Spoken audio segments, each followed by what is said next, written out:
और आइए अब आपको दिखाते हैं कि मोदी के नवनिर्वाचित सांसद क्या कुछ कह रहे हैं।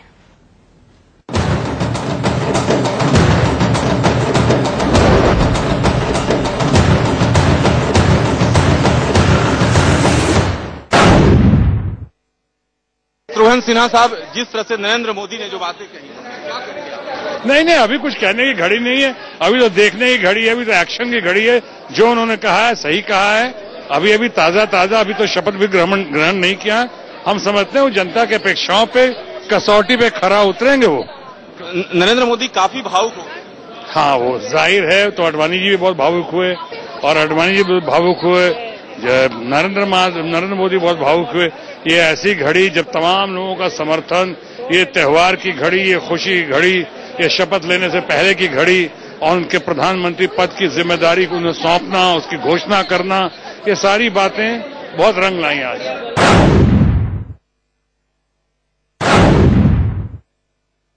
इस तरह से जो भाषण दिया नरेंद्र मोदी ने बातें रखी, क्या करेंगे?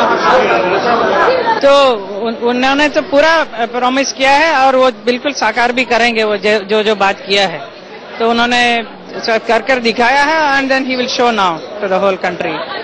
हेमा जी, जिस तरह से लोगों को उम्मीदें हैं, काफी उम्मीदें हैं, तो उस पर किस तरह से आप समझते हैं कि नरेंद्र मोदी खरे उतरेंगे? बिल्कुल उतरेंगे, खरे उतरेंगे, क्योंकि पूरा जितना होप है उससे भी ज्यादा काम होगा।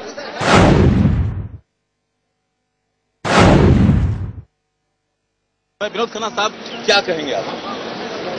इसी ह्यूमन इमोशंस होते हैं। इतना प्यार मिला पूरी जनता से, इतना बड़ा मैंडेट मिला, तो इमोशंस तो उभर के आएंगे ना। वो हंस के आ सकते हैं, रो के आ सकते हैं।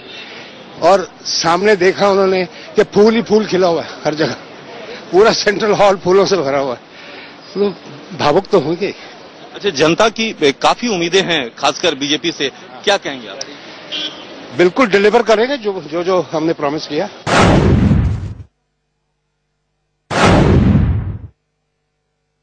किरण खेर जी, आप आज ऐतिहासिक क्षण एनडीए के लिए संसदीय दल का नेता चुना गया नरेंद्र मोदी को, क्या कहेंगे आप? मैं कहूंगी खुशामदीद, अभिनंदन। इस देश की जनता यही चाहती थी और यही हुआ है। अब काम करने का वक्त है, अब काम करके दिखाना है। लेकिन जनता की काफी अपेक्षाएं हैं, जिस तरह से लोगों को उम्मीदें उनसे काफी है। बहुत है। मैं ये कहूंगी कि हाँ है और वो उन पर खरी उतरेंगे।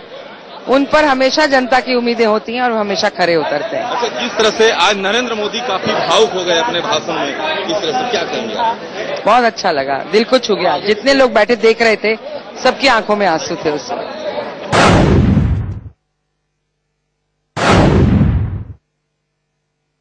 जिस तरह से नरेंद्र मोदी ने भावुक भरे भाषण दिए और उसके बाद जिस तरह से भावुकता आडवाणी की ओर से भी देखिए, क्या कहेंगे आप?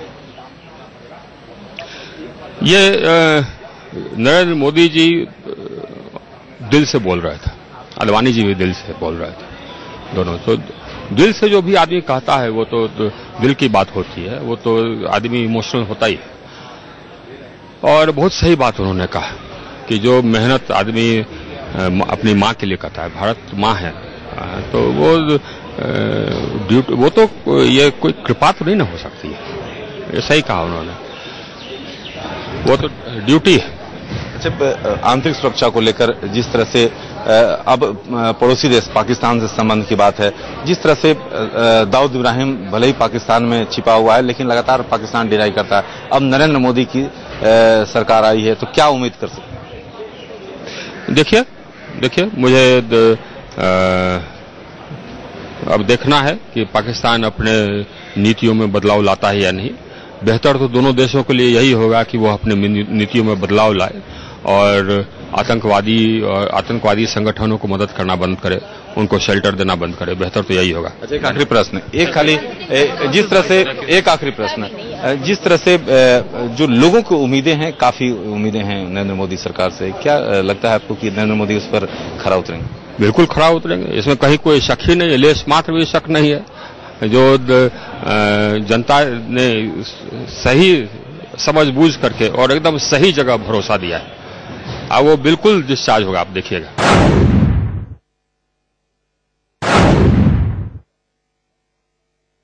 निशंक साहब, किस तरह से उम्मीदें आप देख रहे हैं? मैं नहीं, पूरा देश उम्मीद देख रहा है। जिस तरीके से एकाएक ये ऐसा प्रचंड परिवर्तन हुआ, ये भारत नई अंगड़ाई की दिशा में एक नई इतिहास रचने जा रहा है। स्वाधीन भारत के इतिहास में शायद ऐसा पहली बार हुआ। इसलिए निश्चित ये कहा जा सकता है कि नए भारत का नवोदय निर्माण की जो पहल है वो मोदी जी के हाथों होने वाली है। निशंक साहब, लोगों को काफी उम्मीदें हैं क्योंकि जिस तरह से वादा किया गया है, क्या लगता है नरेंद्र मोदी जी उस पर? वादा नहीं किया, लोगों ने ये कहा है कि आप करिए, और मोदी जी पर लोगों को भरोसा है। बच्चा, बूढ़ा, महिला, पुरुष, चाहे बूढ़ा हो, उत्तर, पूर्व, पश्चिम, दक्षिण, चाहे किसी क्षेत्र का क्यों नहीं है, हर वर्ग, हर जाति, हर धर्म के लोगों ने मोदी जी को भारत का प्रधानमंत्री बनाया है।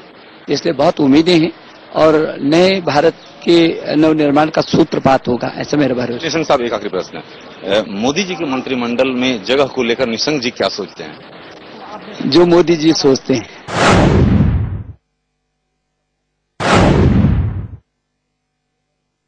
देखिए, ये परंपराएं थी और मैं समझता हूं जो क्षण हम लोगों ने भी जीवन में पहली बार देखे, जितने भावुक क्षण रहे। कोई राजनीतिक व्यक्ति ये भी कह सकता है कि भावुकता का इस्तेमाल राजनीति के अंदर, लेकिन मैं समझता हूं वो दिल की भावनाएं निकलकर ऐसा आया था, जहां आडवाणी जी के मुंह से एक शब्द निकला। और भारतीय जनता पार्टी जिन परंपराओं, जिन संस्कारों के साथ जीती है और देश की सेवा करना चाहती है, वो दिल से निकली हुई मोदी जी की एक बात थी। और ये हम लोगों के लिए भी सीखने वाला और प्रेरणादायक, और मैं समझता हूं पूरे देशवासियों के लिए भी ये बात थी कि आखिरकार किन संस्कारों और किन परंपराओं को लेकर हम देश की सेवा करना चाहते हैं, मोदी जी ये विषय। लेकिन महेश जी, सबसे बात है कि लोगों की अपेक्षाएं काफी हैं बीजेपी से, इस पर क्या लगता है कि मोदी जी खराब? मैं आपसे सहमत हूं कि अपेक्षाएं बहुत ज्यादा हो गई हैं और कष्ट जब होता है जब उन अपेक्षाओं को आप ना पूरा कर पाएं। लेकिन मुझे विश्वास है, जित आत्मविश्वास से उन्होंने अपनी इस लड़ाई को 13 सितंबर से लेकर आज तक के अपने उसका वर्णन किया। अभी 5 वर्ष उन्होंने किसी चीज के लिए 5 दिन का या 5 महीने का, 1 महीने का समय नहीं दिया, उन्होंने पूरे 5 वर्ष का समय। उन्होंने कहा जब 2019 में हम दोबारा मिलेंगे तो मैं अपना रिपोर्ट कार्ड आपके सामने पेश करूंगा।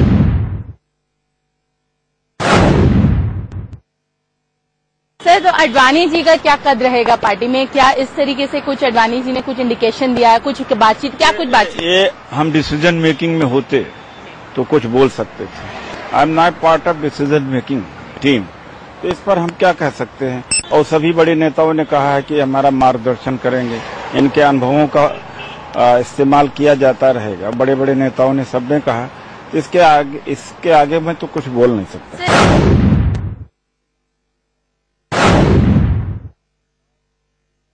पोर्टफोलियोज को लेकर काफी चर्चा है, काफी सुनने में आ रहा है कि राजनाथ सिंह को गृह मंत्रालय दिया जा सकता है, वित्त मंत्रालय अरुण जेटली को। इसको लेकर क्या आपके पास? देखिए, ये सौभाग्य है कि इस बार जिस तरह का बहुमत भारतीय जनता पार्टी को खुद अकेले तौर पर मिला है और एनडीए के साथ मिलकर के जो 340 से ऊपर है, तो अब ये पूर्णतया प्राइम मिनिस्टर का प्रोएटिव होगा कि प्राइम मिनिस्टर पूरे देश के लोगों ने सपोर्ट किया है। उस देश के परिप्रेक्ष्य में मुझे मंत्रिपरिषद बनाने की, लोगों को रखने की पूरी प्रधानमंत्री। सुषमा स्वराज कैबिनेट में शामिल होंगी कि नहीं, इसको लेकर भी बहुत अटकलों का बाजार। अभी इंतजार करिए।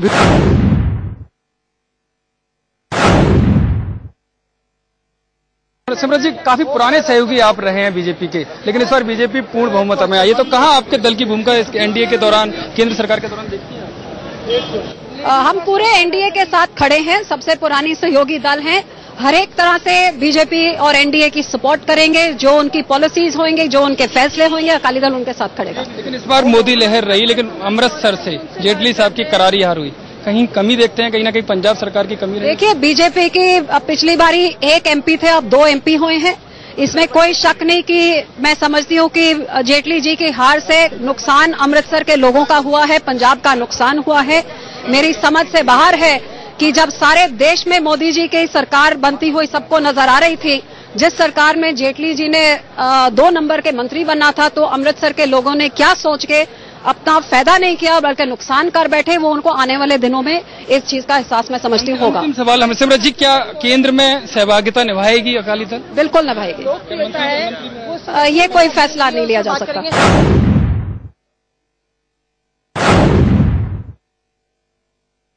अनुप्रिया जी, काफी भाषण हुआ आज, नेता आप लोगों ने चुना एनडीए का, काफी उम्मीदें लोगों को, क्या लगता है कि उम्मीदें पूरी हो पाएंगी?